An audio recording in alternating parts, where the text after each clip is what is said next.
ശ്വേത കൊണ്ടുവന്ന ഡയമണ്ട് ഉടനെ തന്നെ മോഷണം പോവും. ടാസ്ക് അവസാനിച്ചിരിക്കുകയാണ്. ജിൻഡോയൻ ടീമിനെ മനഃപൂർവ്വം ജയിപ്പിച്ചിരിക്കുകയാണ് സാബുവും ശ്വേതയും കൂടി. അവർക്ക് എക്സ്ട്രാ പോയിന്റ്സ് കൊടുത്തു. ഇന്നലെ ഈ സാധനം അൻസിബ പറഞ്ഞിരുന്നു, ചിലർക്ക് കൂടുതൽ പോയിന്റ്സ് കൊടുത്ത് നമുക്കെതിരെ നിർത്തിയാലോ ഈ പറയുന്ന ഗസ്റ്റ് എന്ന്. ഇന്നലെ അൻസിബ പവർ റൂമിൽ ഈ ഒരു സംഭവം സംസാരിച്ചു. അതുപോലെ തന്നെ സാബുവും ശ്വേതയും കൂടി ജിൻഡോക്ക് ഇനി എത്ര പോയിന്റ് കിട്ടിക്കഴിഞ്ഞാൽ അവരുടെ ടീം പവർ റൂമിൻ്റെ കൂടെ മത്സരിക്കും എന്നുള്ള ഒരു ലെവലിൽ കളി കൊണ്ടുവന്നു. അവർക്ക് തന്നെ പോയിന്റുകൾ കൂടുതലും കൊടുത്തു. അങ്ങനെ അവർ തന്നെ വിജയിച്ചു. പവർ റൂമിൻ്റെ കൂടെ നേരിട്ട് മത്സരിക്കാൻ പോകുന്നത് ഇനി ഡെൻ ടീമാണ്. ജിൻഡോ, ശ്രീതു, അർജുൻ ഇവരാണ് മത്സരിക്കാൻ പോകുന്നത്. ഇതിനിടയിൽ കൂടി ബസർ അടിക്കുന്നവരെയും ഈ പറയുന്ന പോലെ ജിൻഡോ സത്യം പറഞ്ഞു കഴിഞ്ഞാൽ ടാസ്ക് നശിപ്പിക്കുകയാണ് ചെയ്തത്. അതിനകത്ത് കയറി നിന്നിട്ട് ഈ പറയുന്ന ഡയമണ്ടിന് പോയി കാവലിൽ നിന്ന്, പോയിന്റിന് വേണ്ടി പോയി കാവലിൽ നിന്ന് അവസാനം ഇത് ആർക്കും എടുത്ത് കൊടുക്കുന്നുമില്ല, ആർക്കും ഒരു ഉപയോഗമില്ലാത്ത ലെവലിലായി. അപ്പോൾ ബിഗ് ബോസ് കളി മാറ്റിയിട്ട് ഗസ്റ്റ് പോകുന്നത് വരെയുള്ള ടൈമാക്കി. എന്താണ് ലൈവിൽ നടന്നുകൊണ്ടിരിക്കുന്നത് എൻജോയ് ചെയ്ത് കാണാൻ പറ്റുന്ന സമയമാണ് ഇനി. കാരണം ഇനി ഏത് നിമിഷം വേണമെങ്കിലും ഡയമണ്ട് മോഷണം പോവും. സായി, സിജോ ഇവർ രണ്ടുപേരുടെ പ്ലാൻ ചെയ്തുകൊണ്ടിരിക്കുകയാണ് ഇതിനെ മോഷണം കൊണ്ടുപോകാനായിട്ട്. ഉച്ച മുതലേ തുടങ്ങിയ സാധനമാണ്. ബസർ അടിച്ചു. ഇനി അടുത്തുള്ള സാധനങ്ങൾ പറഞ്ഞു തരാം. ലൈവിൽ നടന്നുകൊണ്ടിരിക്കുന്ന അപ്ഡേറ്റ് ചെയ്യാനാണ് വന്നിരിക്കുന്നത്. Welcome back to Ansif moonlight media. I am Ansif. Video ആദ്യമായിട്ട് കാണുന്നവർ ചാനൽ സബ്സ്ക്രൈബ് ചെയ്യണം, വീഡിയോ ലൈക്ക് ചെയ്യണം, ഷെയർ ചെയ്യണം, കമൻറ്റ് എന്തായാലും ചെയ്യണം.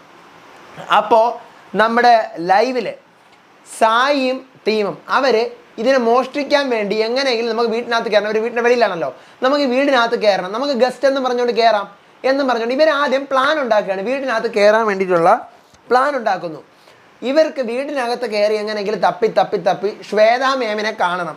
നമ്മളെ പ്രൊഡ്യൂസേഴ്സ് ആണെന്നൊക്കെ പറഞ്ഞ് സംസാരിച്ച് ഇതിനെ അടിച്ചു മാറ്റാനുള്ള പ്ലാനാണ് ഇവരിടുന്നത്. പയ്യെ വീട്ടിനകത്ത് കയറുന്നപ്പോൾ ശ്വേതയും സാബുവും നമുക്ക് പിന്നെ കാണാമെന്ന് പറഞ്ഞുകൊണ്ട് ഇവരെ പറഞ്ഞു വിടുന്നു. എന്നിട്ട് ഇടയ്ക്കിടയ്ക്ക് ഇവർക്ക് സപ്പോർട്ടും കൊടുക്കുന്നുണ്ട് ശ്വേതയും സാബുവും കൂടി. എന്നിട്ട് ഇവർ വെളിയിൽ ഇറങ്ങി വന്ന് നിൽക്കുന്നു. എന്നിട്ട് ഓരോരുത്തരെ സിജോയെ വിളിക്കുന്നു, അർജുനെ വിളിക്കുന്നു, ശ്രീധുവിനെ വിളിക്കുന്നു. ഇവരുടെ അടുത്തൊക്കെ കാര്യം പറയണം, നമുക്കത് അടിച്ചു മാറ്റണം. ഇവരൊരു ടൈപ്പിലെത്തുവാണ്. നെസ്റ്റും ടണലും കൂടെ ഒരു ടൈപ്പിലെത്തുന്നു. ടണൽ പറയുകയാണ്, നമ്മൾ എന്തായാലും ചാലഞ്ചിൽ തോറ്റു. അപ്പോൾ നമ്മുടെ പോയിന്റ് നമ്മൾ ഈ പറയുന്ന ടണൽ, നിങ്ങൾക്ക് പോകണോ പോയിന്റ്? ആർക്ക് പോയിന്റ് വേണം?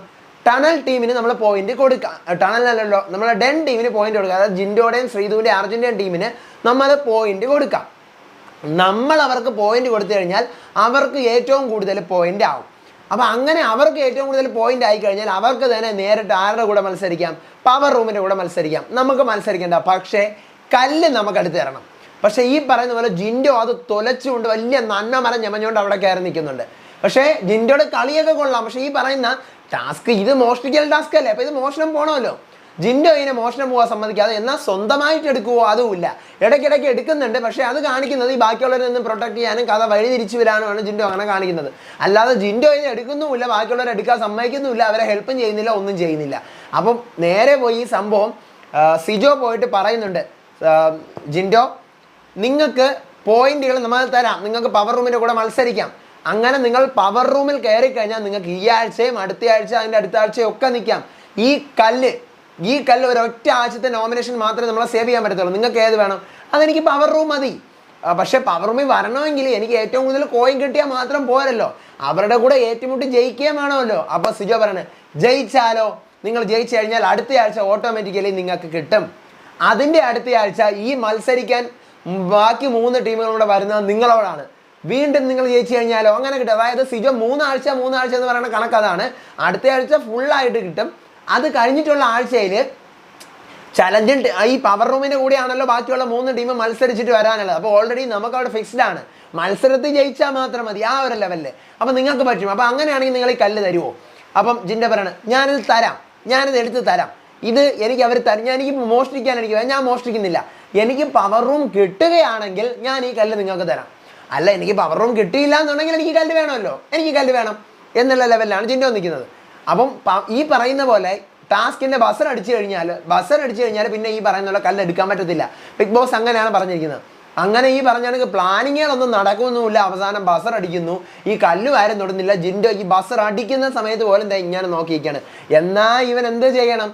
ബസർ അടിക്കുന്ന സമയത്തെങ്കിലും ഓടിപ്പോയതിനെ എടുക്കണം. അതാരും ചെയ്യില്ല. അപ്പം തീർന്നു, ഇനി കല്ല് വേസ്റ്റായി എന്ന് പറയുന്നു. അങ്ങനെ എല്ലാവരെയും ലിവിങ് റൂമിൽ വിളിച്ചിട്ട് ശ്വേതയുടെ അടുത്തും എന്താ പറയുക സാബുവിൻ്റെ അടുത്ത് പോയിന്റ് കൊടുക്കാൻ പറയുന്നത്. ശ്വേതയും സാബുവും കൂടെ ഇരുന്ന് പ്ലാൻ ചെയ്യുന്നു. അപ്പോൾ അവരുടെ പ്ലാനിങ് ഇവർ മനഃപൂർവ്വം ഈ പറയുന്ന ജിൻഡോയെ ജയിപ്പിച്ചാണെങ്കിലും പറയുന്നുണ്ട് ജിൻഡോയുടെ ടീമാണ് വളരെ സൂപ്പർ ആയിട്ട് ചെയ്തത്, വളരെ പൊട്ടൻഷ്യൽ ഉള്ളവരാണ്, ഇവരുടെ കൂടെ മത്സരിക്കണം. പവർ റൂമിന് കൂടെ അവർ മത്സരിച്ച് ഇവർ പവർ റൂമിനകത്ത് വന്നു കഴിഞ്ഞാലേ പവർ ഉണ്ടാവുള്ളൂ. അതുകൊണ്ട് നമ്മൾ ജിൻഡോയ്ക്ക് പോയിന്റ് കൊടുക്കണം. ജിൻഡോയെ മാത്രം ലക്ഷ്യം വെച്ചുകൊണ്ടാണ് ഇവർ എന്ത് ചെയ്യുന്നത്, ജിൻഡോയ്ക്ക് പോയിന്റ് കൊടുക്കാൻ തീരുമാനിക്കുന്നു, പോകുന്നു, പോയിന്റുകളൊക്കെ അങ്ങോട്ടും ഇങ്ങോട്ടൊക്കെ കൊടുക്കുന്നു.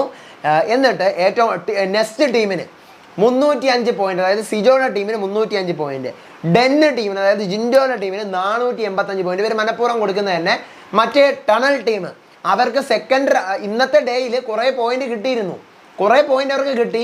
സാബ് കൊടുത്തു, ശ്വേത കിട്ടി, അവർ കൊടുത്തെന്നാണ് തോന്നുന്നത്. കാരണം അതൊന്നും യൂസ് ചെയ്യാൻ പാടില്ല എന്ന് പറഞ്ഞിട്ടുണ്ടായിരുന്നു.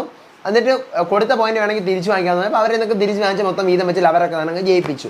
അങ്ങനെ ടണല് വേസ്റ്റാണ്. ടണലിനെ യൂസ് സായി, നന്ദന, ശരണി, അപ്സര ഇവരുടെ കാര്യം ഇവരെ ടാസ്കിലേക്ക് കൂട്ടില്ല. അപ്പോൾ മറ്റൊരു നെസ്റ്റും ഡെന്നും കൂടെയാണ്. അപ്പോൾ അതിനകത്ത് ഡെന്നാണ് ഏറ്റവും കൂടുതൽ പോയിന്റ്. അങ്ങനെ ഡെന്നും പവർ റൂം കൂടെയാണ് മത്സരം വരുന്നതെന്ന് പറയുന്നു. എന്നിട്ട് ഓരോരുത്തരെയും കുറിച്ചിട്ടുള്ള എന്താണ് അഭിപ്രായങ്ങൾ എന്ന് പറയുന്നു. അപ്പോൾ സാബുവും ശ്വേതയും വളരെ കൃത്യമായിട്ട് പറയുന്നുണ്ട്, ഡെന്ന് ടീം എടുക്കുവാണെങ്കിൽ അതിനകത്ത് ഈ പറയുന്ന പോലെ ജിൻഡോയുടെ പെർഫോമൻസ് ആയിക്കോട്ടെ, ശ്രീതു, അർജുൻ ഇവർ 3 പേരും കാവൽക്കാരായിട്ട് നിന്നതിനെ അപ്രിഷ്യേറ്റ് ചെയ്യുന്നു. അർജുൻ ഇൻവോൾവ് ആവുന്നില്ല എന്ന് പറഞ്ഞിട്ട് ഒളിച്ചിരിക്കുന്ന പോലെയാണെന്ന് പറയുന്നുണ്ട്. ദെൻ അടുത്ത് നമ്മുടെ നെക്സ്റ്റ് ടീം എടുത്തു കഴിഞ്ഞാൽ സിജോയെ അപ്രിഷ്യേറ്റ് ചെയ്യുന്നില്ല. സിജോ അതിന് മാത്രം ഒന്നും ചെയ്തില്ല. ശ്രീരേഖയുടെ 3 ദിവസത്തെ ക്യാരക്ടർ വെച്ചിട്ടുള്ള കളി നല്ലപോലെ അപ്രിഷ്യേറ്റ് ചെയ്യുന്നുണ്ട്. അതോടൊപ്പം തന്നെ ജാസ്മിൻ്റെ റോബോട്ടായി നിന്നതും അപ്രിഷ്യേറ്റ് ചെയ്യുന്നുണ്ട്, അതും സൂപ്പറായിരുന്നു. അങ്ങനെ അടുത്ത് ടണൽ ടീമിൻ്റെ അടുത്ത് അവരുടെ കാര്യങ്ങളൊക്കെ തന്നെ കൊള്ളാമെന്ന് പറയുന്നുണ്ട്. എന്നിട്ട് പറയുന്നത് പവർ റൂമിനടുത്താണ്, നിങ്ങൾ ഒത്തിരി ഓവറായിട്ട് സീരിയസ് ആയിപ്പോയി. അതിനകത്ത് അഭിഷേകിനെ 2 പേരും പറയുന്നത് ഒരു വകുപ്പും ചെയ്തിട്ടില്ല. പിന്നെ ഈ പറയുന്നതാണ് ഋഷിയെ പറയുന്നുണ്ട്. ഋഷി എന്ത് ചെയ്തിട്ടില്ല, പറയുന്ന ഒരു തീരുമാനം സ്വന്തമായിട്ട് എടുക്കുന്നില്ല. ഞാനത് എടുത്താൽ ഇങ്ങനെ ആവും, ഇതെടുത്താൽ അങ്ങനെ ആവും എന്നുള്ളൊരു സംഭവം ഉള്ളതുകൊണ്ട് ഋഷി ഒന്നും എടുത്തിട്ടില്ല. ആ കാര്യവും പറയുന്നുണ്ട്. പവർ റൂമിൻ്റെ അധികാരം കൂടിപ്പോയി, ഇത്രയും അധികാരം കാണിക്കേണ്ട കാര്യമില്ല എന്നെല്ലാം പറയുന്നു.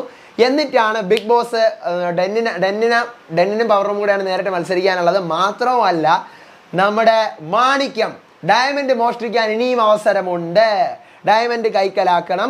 ഞാൻ ചോദിക്കുന്ന സമയത്ത് ആരുടെ കയ്യിലാണോ ആ ഡയമണ്ട് ഇരിക്കുന്നത് അവരാണ് വിജയ്. ഡയമണ്ട് അടിച്ചു മരുന്നേ കൊള്ളാം, ആരുടെ കയ്യിലാണോ ഞാൻ ചോദിക്കുമ്പോൾ ഇരിക്കുന്നത് അവരാണ് വിജയ്. അവർക്ക് മാത്രമേ ആനുകൂല്യം കിട്ടത്തുള്ളൂ. എന്നിട്ട് ഗസ്റ്റ് പോകുന്നത് വരെയും അതിനുള്ള സമയമുണ്ട് എന്ന് പറയാണ്. അത് പൊളിച്ചു.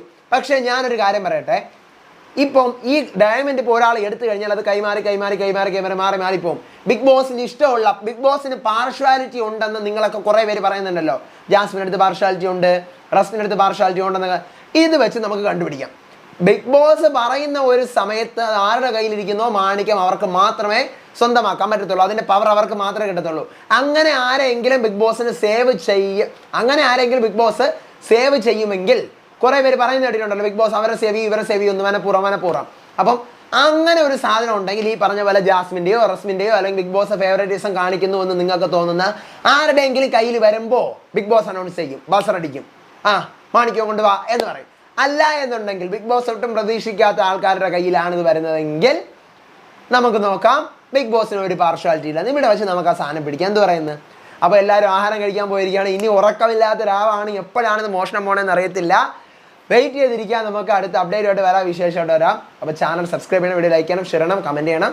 അടുത്ത വീഡിയോ ആയിട്ട് വരാം, വിശേഷമായിട്ട് വരാം. അപ്പോൾ അതുവരേക്കും ബൈ ആൻഡ് ടേക്ക് കെയർ.